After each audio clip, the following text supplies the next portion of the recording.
నమస్కారం. నేను Chandu. Welcome to Jasper academy. Formula 12తో గెలిచేద్దాం. 2025 న్యూ ఇయర్ రిజల్యూషన్స్.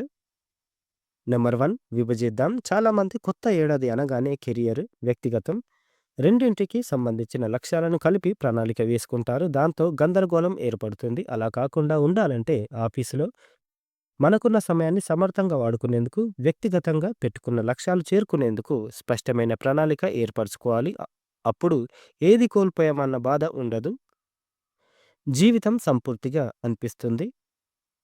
సెకండ్, స్మార్ట్‌గా ఉందాం. లక్ష్యం పెట్టుకోవడం తేలికే. సాధించాలంటే మాత్రం స్మార్ట్‌గా పనిచేయాల్సిందే. ఈ ఏడాది పలానాది సాధించాలంటే దాన్ని చేరుకోవడానికి ఏమేం చేయాలో క్రమపద్ధతిలో రాసి ఉంచుకోవాలి. ఆ ప్రణాళిక ప్రతి నెల, వారం, రోజుకి తగినట్లుగా ఉండాలి. ముఖ్యమైన ప్రాజెక్టులు, నైపుణ్యాలు పెంచుకునే మార్గాలు, విజయాలు ఇలా అన్నింటినీ నోట్ చేసుకోవాలి. అవరోధాలను అంచనా వేయాలి.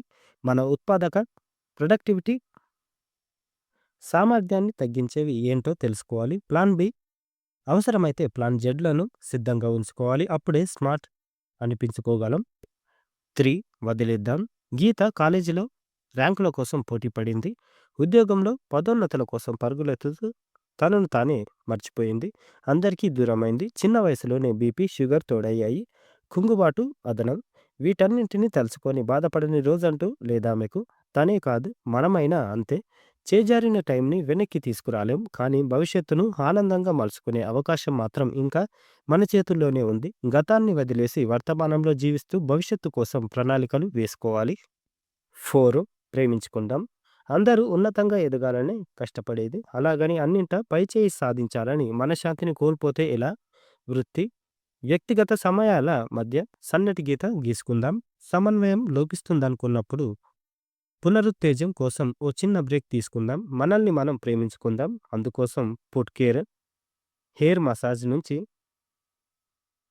మంచి నిద్ర వంటివి అవసరమే. నచ్చిన ప్రదేశాలకు వెళ్ళి సేదతీరుదాం. ఇవన్నీ శారీరకంగా, మానసికంగా ఉపశమనం కలిగించేవే. 6 లెక్కేద్దాం. ఈ తరం సంపాదించడంలోనే కాదు, ఖర్చు పెట్టడంలోనూ ముందే అంటున్నాయి అధ్యయనాలు. కానీ భవిష్యత్తు గురించి ఆలోచించకపోతే ఎలా? ఆర్థిక ప్రణాళిక లేకపోతే కాలం విసిరే సవాళ్లను తట్టుకోవడం కష్టం. కనీసం మీ అవసరాలకు తగ్గ ఆదాయం ఉందా? మీ ఆకాంక్షలను నెరవేర్చుకోవడానికి తగిన పొదుపు, మదుపు చేస్తున్నారా? లెక్క చేసుకోండి. ఆదాయ, వ్యయాల పట్టిక ఖచ్చితంగా వేసుకోండి. ఖర్చు చేసే ప్రతిదీ రాయండి. అస్సలు బద్ధకించొద్దు. దీనివల్ల తెలియకుండానే మీలో ఆర్థిక క్రమశిక్షణ అలవడుతుంది. ఇలా తిందాం. డైటింగ్ అర్థం సమతుల ఆహారం తీసుకోవడం. కానీ బరువు తగ్గాలని డైటింగ్ చేసేవాళ్ళు ఎంతోమంది. అయితే 95% మంది డైట్‌ను ఫాలో అవటంలో విఫలమవుతున్నారట.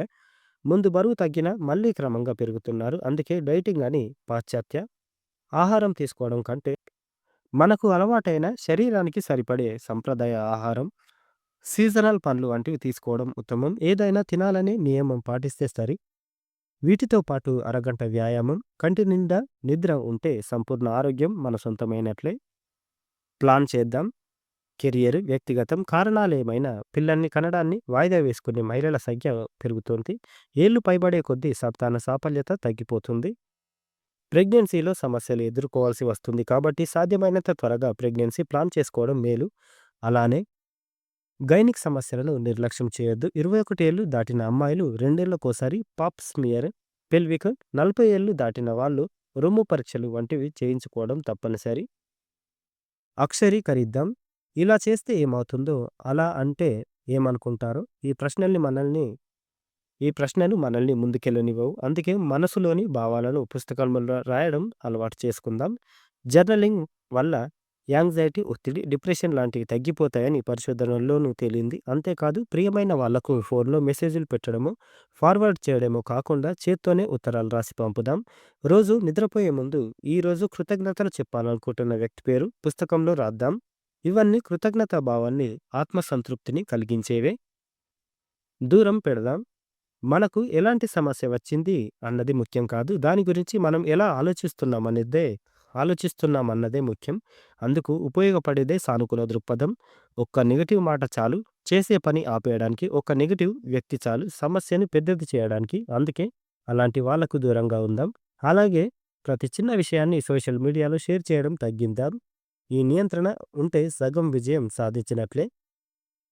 పార్టీ చేసుకుందాం. కొత్త ఏడాదికి ఎన్నెన్నో ప్రణాళికలు వేసుకుంటాం. మార్పులను ఆహ్వానిస్తాం. అయినా సరే కొన్ని ఒడిదుడుకులు తప్పకపోవచ్చు. ఇది కుంగుబాటుగా మారకూడదంటే ప్రతి విజయాన్ని ఆనందంగా జరుపుకోవాలి. అదే పెద్ద లక్ష్యాలను చేరేందుకు కీలకమైన అడుగు అవుతుంది. అందుకే ఎంత చిన్నది సాధించినా సెలబ్రేట్ చేసుకోవడం మర్చిపోవద్దు. కొత్తగా ప్రయత్నిద్దాం. పాత నీరు పోవాలి, కొత్త నీరు రావాలి. అప్పుడే ప్రవాహం స్వచ్ఛంగా ఉంటుంది. అలా ఈ ఏడాది కొత్తగా ఏమైనా నేర్చుకుందాం. అది మంచి అలవాట్లు, నైపుణ్యాలు ఏవైనా కావచ్చు. గతం కంటే మెరుగ్గా ప్రయత్నిద్దాం. కొత్త హెయిర్ కట్, డ్రెస్సింగ్ ఇలా భిన్నంగా ట్రై చేద్దాం.